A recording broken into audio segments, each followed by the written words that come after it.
Lepo pozdravljeni. Tudi sam prihajam iz slovenskega volilnega okraja, natančno iz Kamnika.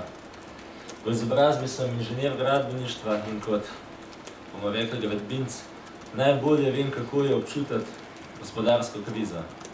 Našo panogo je zagotovo pretreslo najbolj in to sem sam občutil predvsem na padcu življenjskega standarda.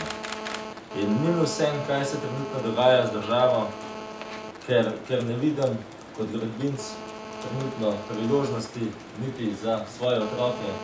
Želim si številčno družino in ni lahko trenutno, v tem trenutku načrtovati tako družino s takim standardom, kot živimo.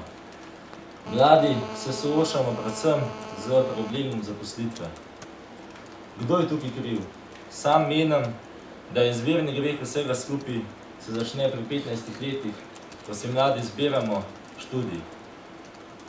Veliko je seveda resnice v tem, da moramo spoštovati željo vsakega posameznika. Ampak ali se res mladi pri 15 letih vsi vemo, kaj želimo biti? Iz svojih izkušenj vam povem, da ne. Imel sem težave. Nisem vedel, kaj točno bi bil. Pa sem povprašal našo socialno delavko na šoli. Kaj pa bi lahko bil? Ja, pa je rekla, pa bo če ti ekonomski tehnika, imate lih v Kamnik ekonomska šola, ne? Na ta način je šlo polovica mojih sošolcev na ekonomsko šolo, en del še na gimnazijo, nekaj 3-4 smo pa šli, celo nekaj takšnega se začeti, da bi lahko kaj delali. Pa smo postali eden gradbinec, pa sošolka, mislim, da sta ščečarka, pa še dve frizerke. In to je bilo vse. In tukaj vidim, da je ključen problem. Pa ne, da bi mogoče, da ne bo kdo narobe zastopil, ne bi spoštovali ekonomistov. Ampak kaj je težava? Prenasičenost določenih poklicev je pač nastala. In mladi nismo bili upozorjeni. Jaz sem se, hvala Bogu, drugače odločil, ampak večina mladih ni bilo upozorjenih, kje so nevarnosti poklica, za katerega se odločaš.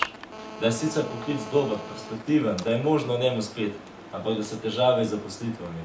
In kaj je rezultat tega? Ogromno število brezposelnih mladih. In mislim, da bomo tukaj mogli kaj storiti, da bo mladim treba pri 15 letih bistveno bolj svetovati, bolj pravilno usmerjati. In če jih bomo prav usmerili, če jih bomo znali razložiti, kje so prednosti in slabosti posameznih poklicev, kje so perspektive, potem takih težav, kot jih imamo danes, ne bomo imeli. Mladi bodo našli službe, mladi se bodo zaposlili, bodo delali in mogoče bo tudi kakšna pokojninska reforma nepotrebna ali pa vsaj bolj mila, ker bodo mladi zadovoljni in bo solidarnost lahko večja. Hvala lepa.